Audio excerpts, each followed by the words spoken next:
Bueno, pues es un tema muy importante, Pau, centrar la atención en lo que es la participación ciudadana, en lo que es la construcción de la ciudadanía, porque creo que es el tema fundamental, es un basamento muy importante para entender una democracia en un sentido más amplio, no solamente electoral. Y sí, efectivamente hay un déficit de cultura democrática, de participación ciudadana. Eso hay que ponerlo sobre la mesa y empezar a proponer y a echar a andar estrategias, ¿no?, para superar este círculo vicioso, ¿no?, de descontento y de poca participación ciudadana. En Zacatecas es acusado la baja participación en sectores tan importantes como es el juvenil, por ejemplo, ¿no?, donde hay participaciones dentro del 100% de los votantes jóvenes entre 18 y 29 años, de aproximadamente un 40%. Entonces es muy bajo, por debajo pues de la media nacional.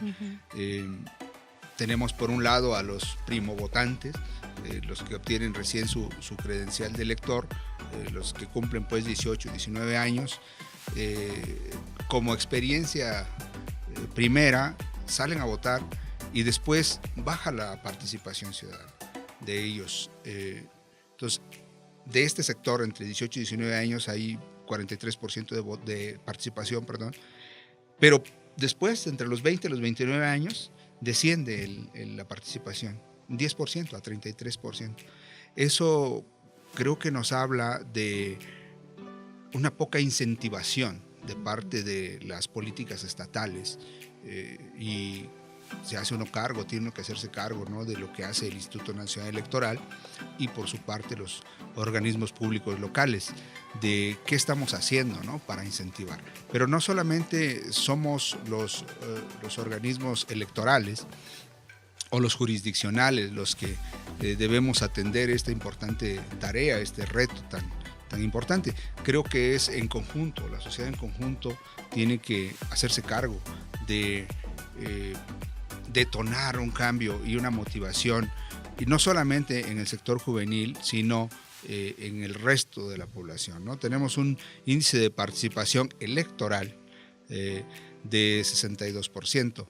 Estamos por arriba, poquito por arriba de la media nacional, pero estoy hablando como estado, como entidad de Zacatecas, pero creo que todavía falta muchísimo, ¿no? Estamos apenas 10% arriba de la mitad. Exacto. Realmente hace falta mucho trabajo por hacer.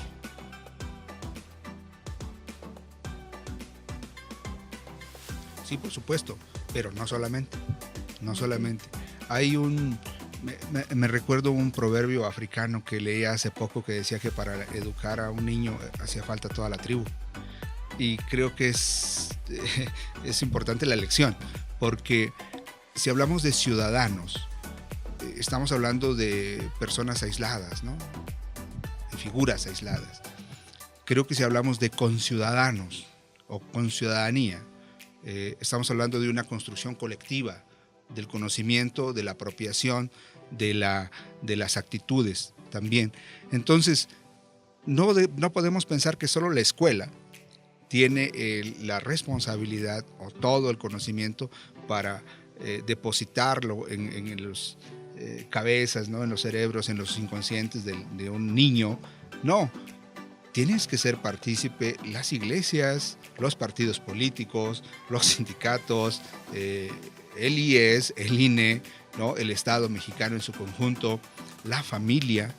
Es decir, la construcción de ciudadanía democrática no se puede pensar solamente y dejarle la gran responsabilidad a las escuelas o a los institutos electorales, ¿sí? Entonces tiene que ser de manera conjunta, integral. Se educa por la democracia, para la democracia y desde la democracia, ¿sí? Entonces, si queremos llegar a estadios importantes, consolidados de democracia, debemos pensar en estos pequeños microespacios también de formación ciudadana, ¿no? La familia, tus centros laborales, tus sindicatos, si es que estás sindicalizado, ¿no? Los órganos colegiados de decisión, de muy diversas variedades que hay, desde una asamblea de padres de familia, una asamblea de la colonia o una junta del festejo de alguna festividad religiosa, ¿no? Pues a partir de ahí tiene que empezarse a construir. La encívica creo que acierta en eso y dice de abajo hacia arriba y de adentro hacia afuera. Es decir, desde estos microespacios ciudadanos se tiene que ir construyendo hasta que se consolide un metarrelato, ¿no? Una proyección mayor de democracia mexicana.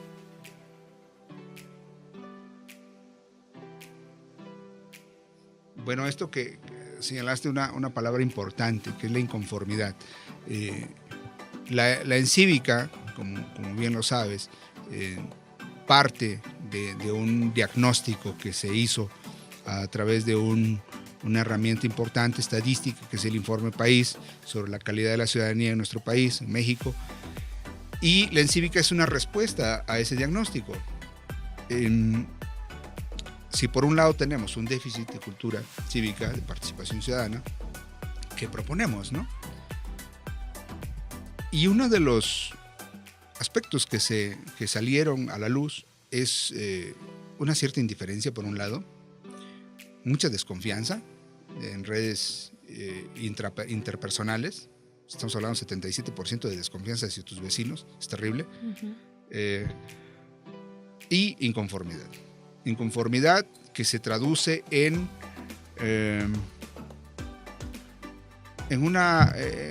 repeler a las figuras políticas, hacia partidos políticos, hacia la policía, hacia el Estado, a todo lo que huele a política. Y de paso a los organismos electorales, ¿verdad? Que estamos ahí tangencialmente vinculados. Pero es lo que siempre pensamos, y fíjate que hay un estudio también ahí complementario a la encívica, que se llama Ciudadanía Activa. Y en este estudio lo que se evalúa es que hay muchas formas de participación, y la ciudadanía activa es un concepto que engloba no solamente la electoral, sino también una participación comunitaria, una corresponsabilidad y solidaridad y comunitaria también, que atiende derechos humanos, que atiende derechos sociales, derechos civiles. Y no solamente nos quedamos con la idea de una participación electoral. Exacto. Entonces, cuando tú hablas de inconformidad o planteas ese concepto, la inconformidad también trae una participación que no necesariamente es electoral, uh-huh, sino puede ser de protesta, ¿sí? De nulificación del voto, de abstencionismo. Pero también es una participación, ¿no? Uh-huh. No convencional, así le llaman, una participación no convencional. Okay. Ahora, nuestro reto como instituciones electorales es encauzar esa inconformidad o esas manifestaciones no convencionales en algo que puede ser más positivo y que tenga mejores efectos. Si bien es cierto, la protesta pública tiene efectos inmediatos, tiene efectos que evidencian falencias o errores de los actores políticos, quizá no tenga un impacto a largo plazo. Entendemos que la participación electoral, al elegir a tal o cual persona, pudiera tener un efecto mayor porque te apropias de la agenda pública, ¿sí? O sea, de los temas que se someten a discusión, uh-huh, pero también tienes la posibilidad de estarlo fiscalizando, de solicitar el uso transparente de sus recursos, de sí mismo como recurso, un político.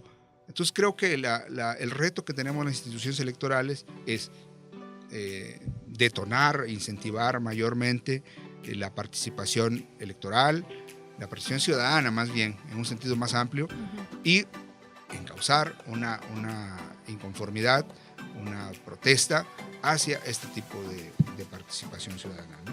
Entonces sí hay mucho por hacer todavía.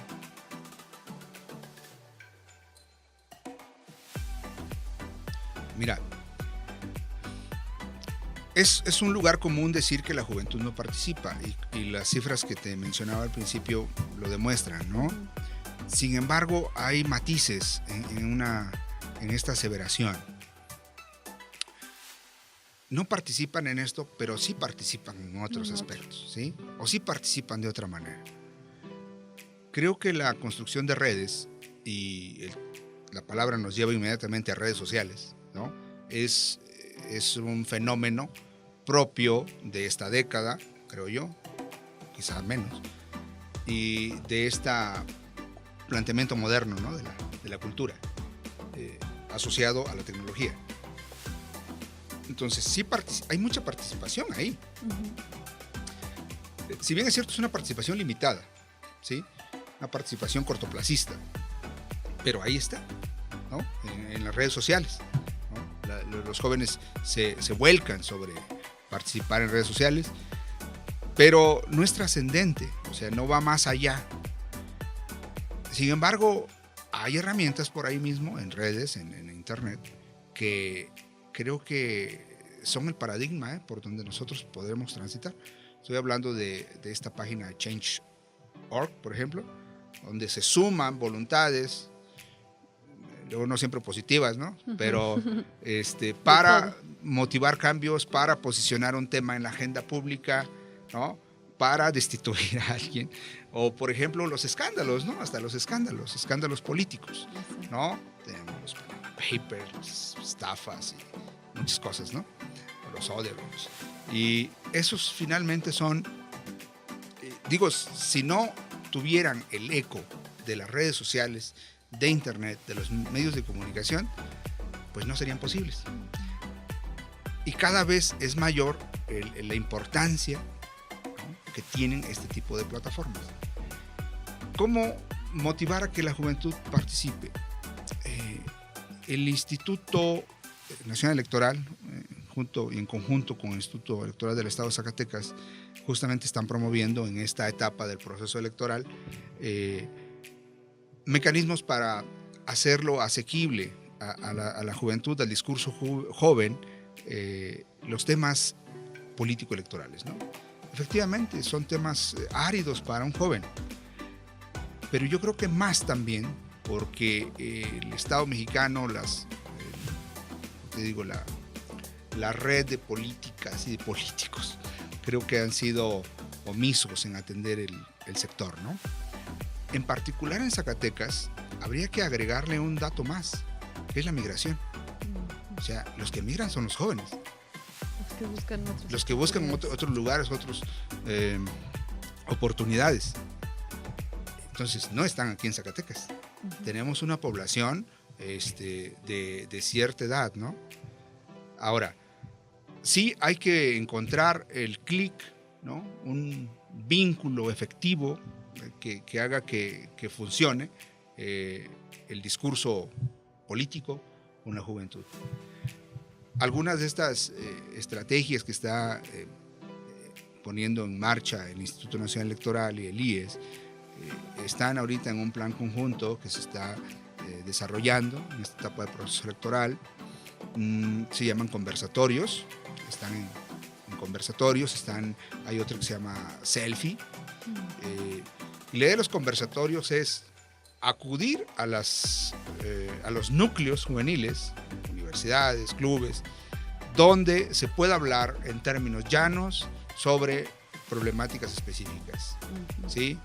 El de Selfie por la Democracia habla de, como es una cultura muy visual la actual, la intención es justamente posicionar contenidos político-electorales, ¿sí?, a través de mecanismos visuales y acercarlos a la juventud, ¿no? Entonces, hay mucho por hacer, hay mucho por hacer. Estos son los primeros pasos, ¿no? Y están enmarcados en la Estrategia Nacional de Educación Cívica. ¿Se puede? Pues es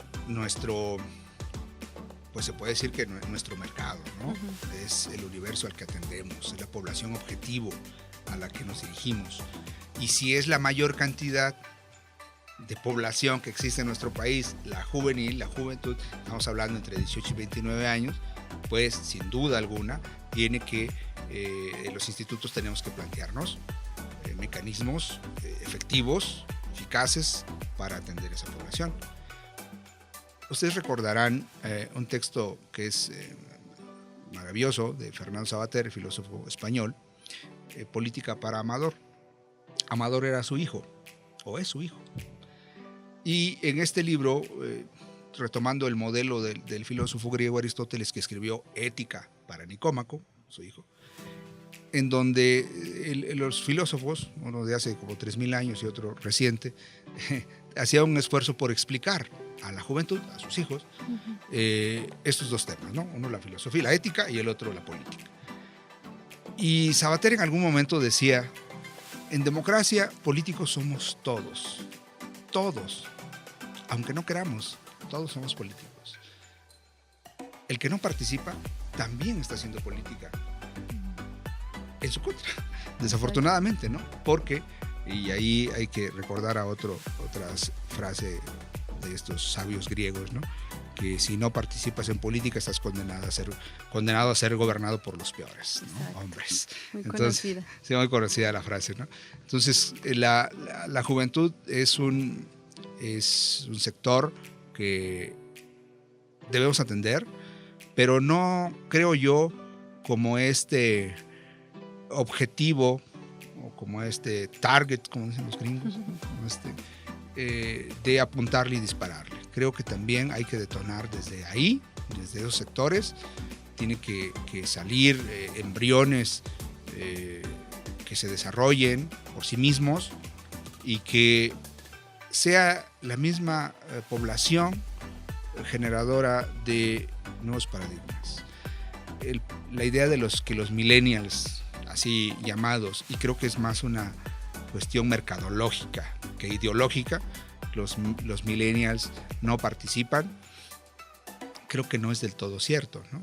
En este estudio complementario del que te hablaba, se dice que los mexicanos, porque está dentro del contexto mexicano, participamos de manera coyuntural y en temas no asociados a la política, ¿no? Como organizar una fiesta o como, por ejemplo, un sismo, ¿no? O un huracán.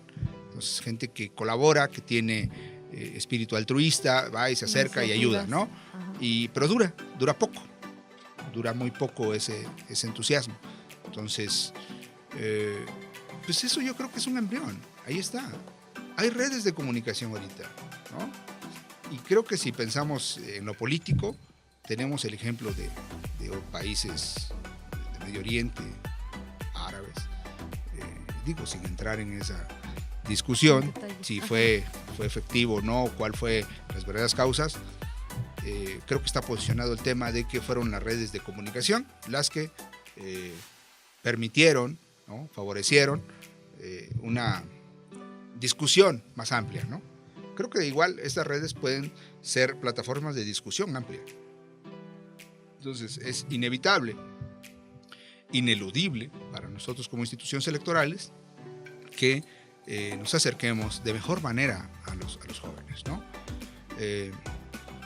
Las universidades son propicias para atender estos temas porque son lugares muy focalizados, ¿no? Evaluables, formas medibles de actuar, pero no solo ahí están los jóvenes, ¿no?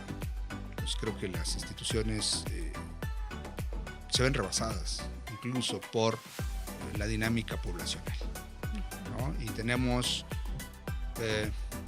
variedad de intereses y desgraciadamente algunos hay que reconocerlo, creo el Estado mexicano tiene que reconocer eso, la incapacidad de asimilar el entusiasmo, la vitalidad de la juventud y darle empleo, darle educación, darle posibilidad de acceso al poder político real y no dejarlo que se vaya en manos de la delincuencia.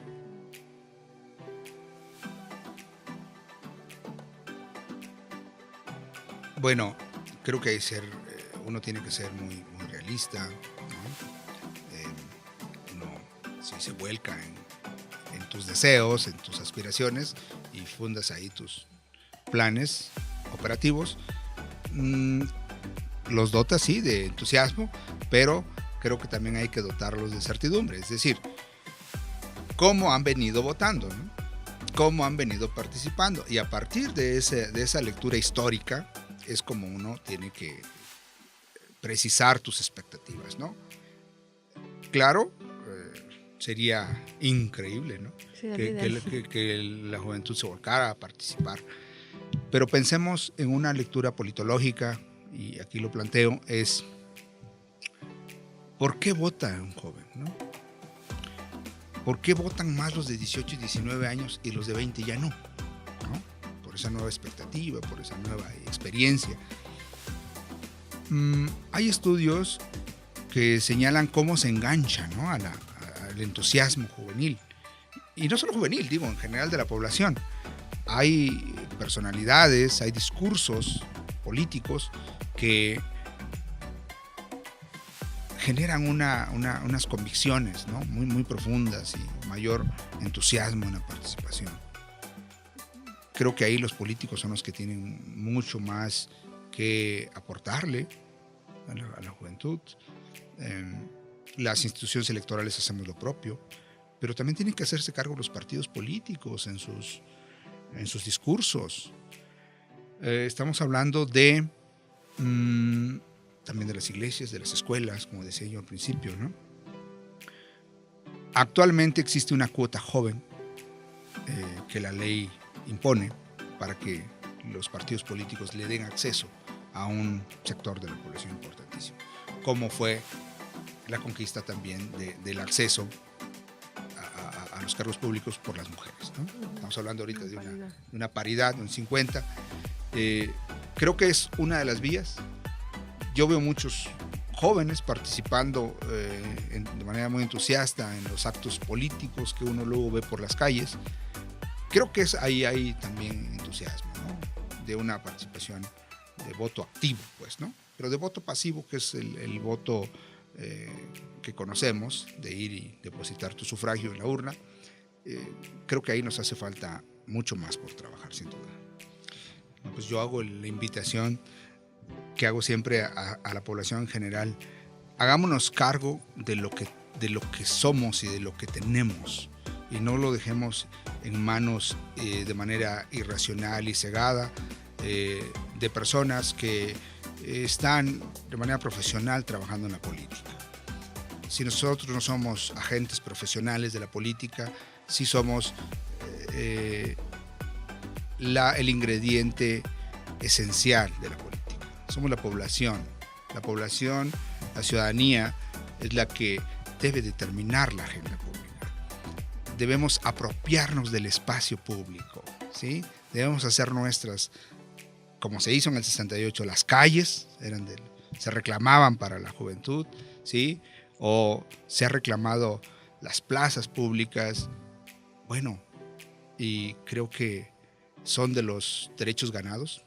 Yo viví en San Cristóbal de las Casas, en Chiapas, y el movimiento zapatista en su momento yo era estudiante, lo teníamos como un referente histórico, pero cuando viví ahí la cultura indígena, donde antes un tzotzil, un celtal, tenía que bajarse de la banqueta para dejar pasar a un mestizo, y después de este cambio ideológico ya no más sucede eso. Es decir, ya no más un indígena tiene que dejarle su espacio a un mestizo. Creo que esos logros a esa comunidad se le va a quedar tan grabado para la posteridad que su derecho no lo vuelve a soltar. Y creo que la juventud tiene que retomar en sus manos esos derechos que tiene y no volverlos a soltar. Que vean lo caro, lo apreciado que es el ejercicio de los derechos, y que los pueden ejercer de una manera dinámica, activa, real y no solo discursiva. Creo que en tanto lo sientan realmente, que la democracia es vivencial, es de todos los días, nunca más los volverán a soltar. A eso los invito, a que tomen en sus manos la responsabilidad de los asuntos públicos, a que tomen en sus manos la responsabilidad del futuro de nuestro país.